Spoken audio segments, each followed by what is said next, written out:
Hello friends, అందరికీ నమస్కారం. ఈరోజైతే మనము కుమార శతకంలోని 42వ పద్యాన్ని మీ అందరికీ కూడా తెలియచేయాలని ఒక వీడియో ద్వారా ముందుకు వచ్చేసానండి.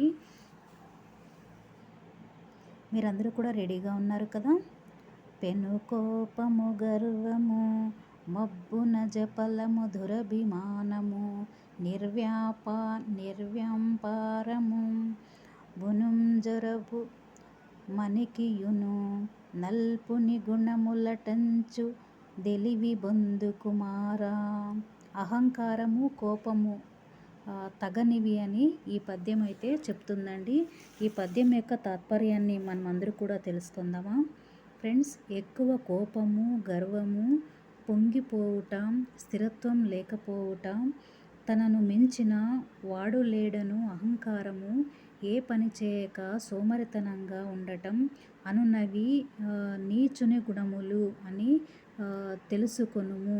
దీని వలన అందరూ అతడిని అసహ్యించుకొనును. ఓకేనా ఫ్రెండ్స్? ఈ విధంగా పద్యం అయితే చెప్పబడి ఉంది. మీరందరూ విన్నందుకు ధన్యవాదాలు.